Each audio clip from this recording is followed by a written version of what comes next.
కాంగ్రెస్ ప్రభుత్వం కూనీ చేస్తోందన్నారు మాజీ మంత్రి కేటీఆర్. కాంగ్రెస్ అధికారంలోకి వచ్చి 2 ఏళ్లు దాటినా అసెంబ్లీలో కమిటీలు వేయటం లేదన్నారు. సెలెక్ట్ కమిటీ లేదు, స్టాండింగ్ కమిటీ లేదు, పిటిషన్స్ కమిటీ లేదు, డిప్యూటీ స్పీకర్ కూడా లేరన్నారు. నడపక తప్పని పరిస్థితులు అసెంబ్లీని బలవంతంగా నడిపిస్తున్నారని 6 గ్యారంటీల విషయంలో సర్కార్ ఫెయిల్ అయిందన్నారు కేటీఆర్. హరీష్ రావు గారి పేరును ప్రతిపాదిస్తే పీఏసీ చైర్మన్ గా ఈ ప్రభుత్వం వచ్చి 2.5 ఏళ్లైంది. ఇప్పటి వరకు శాసనసభలో డిప్యూటీ స్పీకర్ లేరు, కనీసం స్టాండింగ్ కమిటీలు లేవు. విధిగా వేయాల్సిన కమిటీలు కూడా మరి చాలా దుర్మార్గంగా.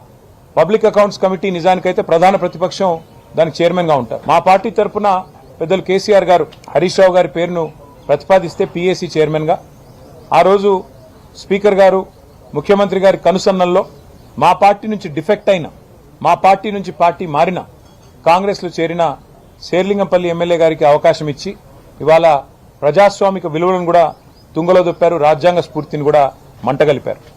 ఒక్కటంటే ఒక్క సెలెక్ట్ కమిటీ లేదు, స్టాండింగ్ కమిటీ లేదు, అసెంబ్లీ నడపాలన్న ఇష్టం కూడా వాళ్ళకి లేదు నిజానికి. కానీ ఏదో నడపక తప్పని పరిస్థితుల్లో అనివార్యంగా బడ్జెట్ పాస్ చేసుకోవాలి, లేకపోతే మరి ₹1 కూడా ఖర్చు చేసే అవకాశం ఉండదు. కాబట్టి ఇవాళ ఏదో తూతూ మంత్రంగా అసెంబ్లీ నడిపే ప్రయత్నం రాష్ట్ర ప్రభుత్వం చేస్తూ ఉంది. కాంగ్రెస్ ప్రభుత్వం ఇవాళ బయట పేదవాళ్ల ఇళ్ల మీద బుల్డోజర్ ప్రయోగిస్తున్న విషయం మీ అందరికీ తెలుసు.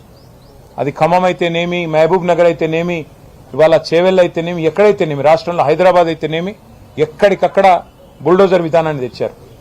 శాసనసభలో కూడా అదే బుల్డోజింగ్ టాక్టిక్ తో పోదామని చూస్తా ఉన్నారు. మందబలంతో మా గొంతు నొక్కే ప్రయత్నం చేస్తా ఉన్నారు.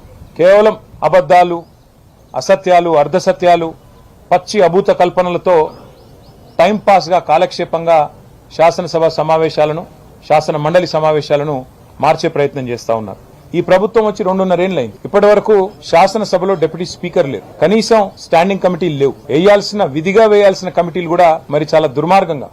పబ్లిక్ అకౌంట్స్ కమిటీ నిజానికైతే ప్రధాన ప్రతిపక్షం దానికి చైర్మన్ గా ఉంటారు. మా పార్టీ తరఫున పెద్దలు కేసీఆర్ గారు హరీష్ రావు గారి పేరును ప్రతిపాదిస్తే పీఏసీ చైర్మన్ గా ఆ రోజు స్పీకర్ గారు ముఖ్యమంత్రి గారి కనుసన్నల్లో మా పార్టీ నుంచి డిఫెక్ట్ అయిన, మా పార్టీ నుంచి పార్టీ మారిన, కాంగ్రెస్ లో చేరిన శేర్లింగంపల్లి ఎమ్మెల్యే గారికి అవకాశం